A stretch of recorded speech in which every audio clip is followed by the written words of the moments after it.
The city lights blurred into streaks of neon as we piled out of the bar, the New York night air a welcome slap in the face after hours of cheap beer and louder laughter. It was my 22nd birthday, and Mark, Dave, Chris, and I were making the most of it. A rare night off from the grind. We'd started after work, hitting up O'Malley's, a dive we practically lived in. The kind of place where the bartender knew your name and your usual before you even sat down. Time vanished in a haze of pool games and shots, the city noise outside fading into a dull hum as we got lost in our own world. We were reckless, sure, but not stupid. We always had a designated driver rotating the duty each time we went out. Ubers and Lyfts weren't a thing back then, and cabs were expensive. Tonight it was Chris's turn to stay sober. Or so we thought. Looking back, the signs were there, subtle shifts in Chris's mood, a little too much swagger, but we were too caught up in the moment to notice. He was one of us, a brother in arms, the last guy you'd expect to pull something like that. The streetlights swam in my vision as we crammed into Mark's beat-up Honda Civic, the engine sputtering to life like a disgruntled beast.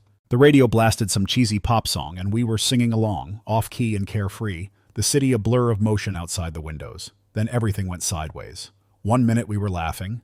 The next the world was a screech of tires, a sickening crunch, the shattering of glass. Pain exploded through my body, a white-hot searing agony that ripped through the alcohol haze like a lightning bolt. Suddenly I was somewhere cold, sterile, the air thick with the smell of antiseptic. Harsh fluorescent lights buzzed overhead, making my head pound.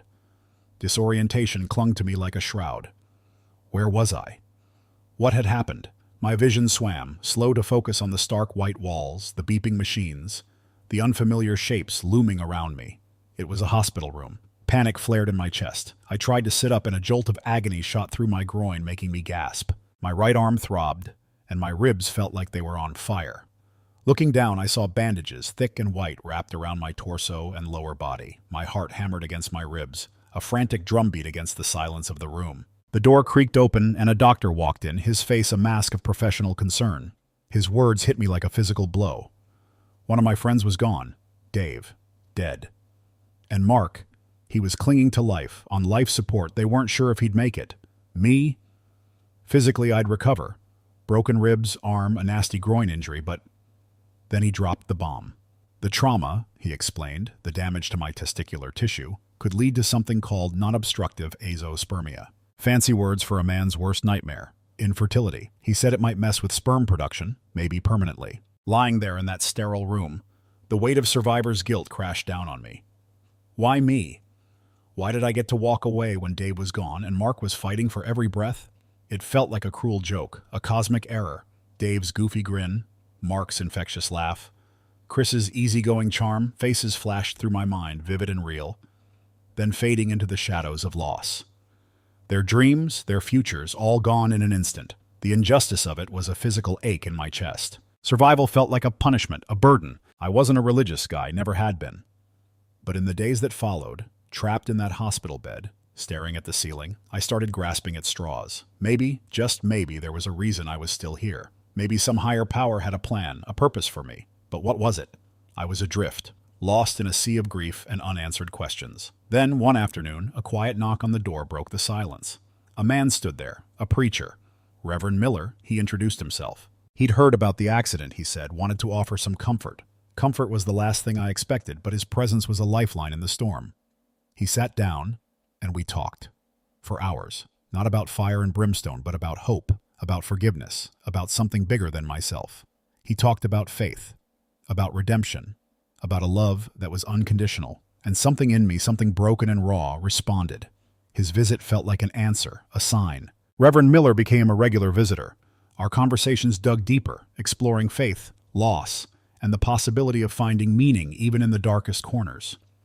He spoke of Christ, of sacrifice, of a path to healing, and slowly, almost imperceptibly, a seed of hope began to sprout in the barren landscape of my grief. I started to see a different perspective, a chance for redemption, a purpose beyond my pain. Inspired, or maybe desperate, I made a decision. I decided to surrender, to repent, to give my life to Christ. I sought forgiveness for my part in the reckless night, for the drinking, for everything, and I vowed to live differently, to live a life guided by love, by compassion, by service. The crushing weight of guilt began to lift, replaced by a fragile sense of peace, a glimmer of purpose. I threw myself into my newfound faith. Enrolled in Bible school, buried myself in scripture, hungry for knowledge, for understanding. It was a transformation, a rebirth.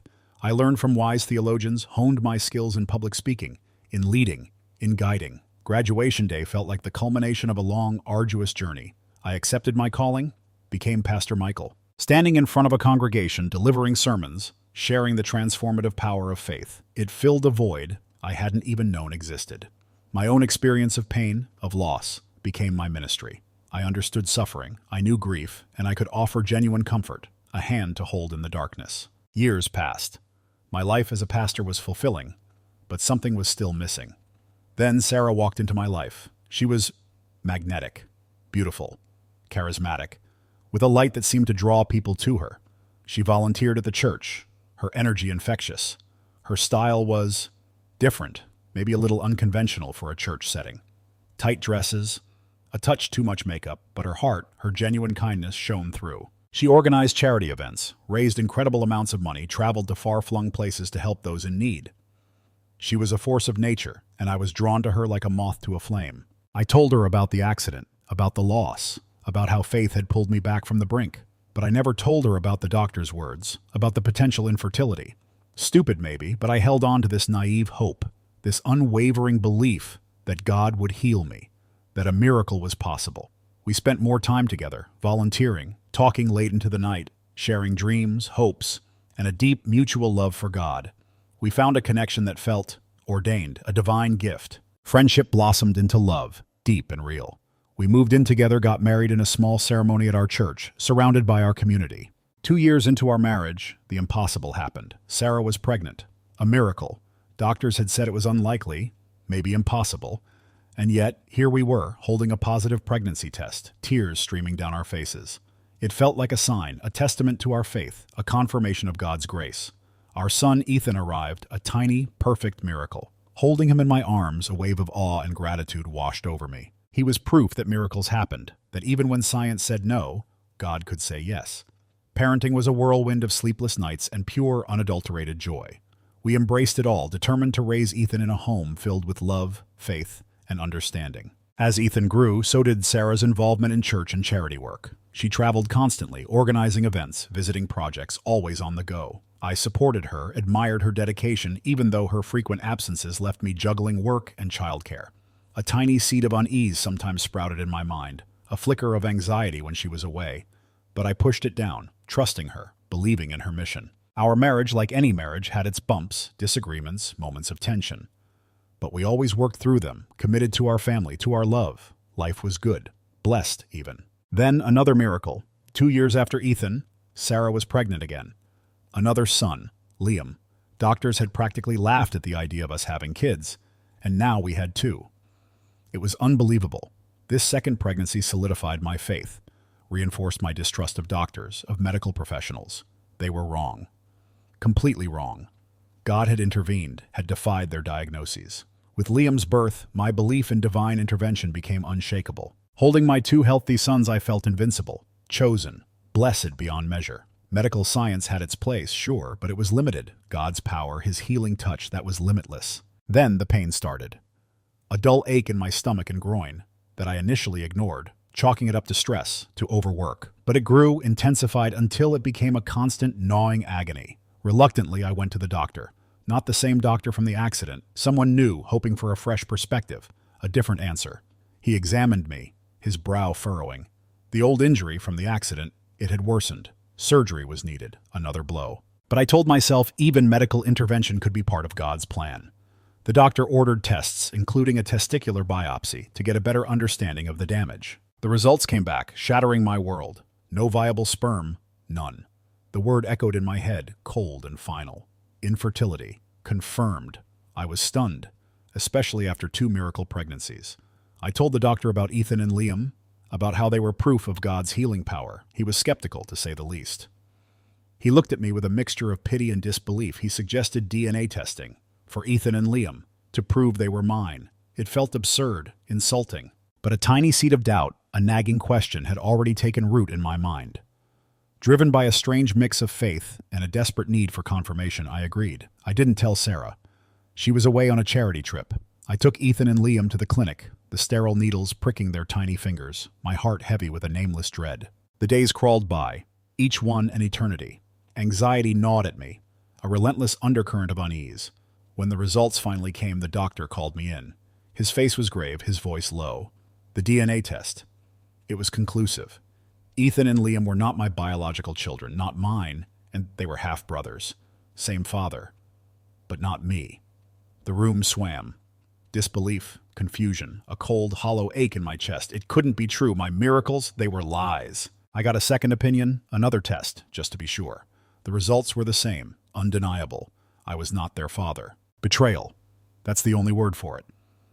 A deep, gut-wrenching betrayal. How could she? Sarah, my wife, the woman I loved, the mother of my children, the woman who shared my faith, my life. Questions pounded in my head, a relentless barrage of pain and confusion. Who was she? Who had I married? The foundation of my life, everything I believed to be true, crumbled around me. I had to know. I had to know who she was meeting on those charity trips. I had my suspicions, a vague unease about one particular fellow volunteer who always seemed to be around, but I pushed it aside, trusting Sarah, giving her the benefit of the doubt. Now, doubt turned to ice-cold certainty. I hired a private investigator, expensive, a huge financial hit, but I had to know the truth. Weeks of agonizing waiting, pretending everything was normal, going through the motions of my life, while inside I was falling apart. Then the investigator called. He had something to show me. Photos, dozens of them. Sarah. Not at charity events, not helping the needy. Sarah with him, her ex-boyfriend, hotel rooms, restaurants, holding hands, kissing. The evidence was irrefutable, brutal, undeniable. There she was, preaching against infidelity from the pulpit on Sunday and living a lie the rest of the week. The hypocrisy, the deceit, it was staggering. Armed with the photos, I confronted her. At home, after the boys were asleep. My voice trembled, a mix of anger and heartbreak. I laid the photos out on the table, silent, damning proof. She went pale. Couldn't deny it. Guilt flooded her face. Tears streamed down her cheeks. She begged for forgiveness, swore it was a mistake, that she loved me, loved the boys. But the trust was gone. Shattered, broken beyond repair. Forgiveness felt impossible. The pain was too raw. The betrayal, too deep. Divorce. The word hung in the air, heavy and inevitable. It was the only way. To protect myself, to protect the boys from further lies, further hurt. Paperwork, lawyers, the agonizing process of unraveling our lives. It was a nightmare. A slow, painful dismantling of everything I thought we had. I told the church elders, the other pastors. The truth had to come out. Shame drove Sarah away. She stopped coming to church, vanished from our community. Later, she was excommunicated. People were shocked, stunned, but then whispers started. Her mannerisms, her clothes, her seductiveness. Things we had all overlooked, dismissed as just Sarah being Sarah. Blind. We had all been so blind, even me.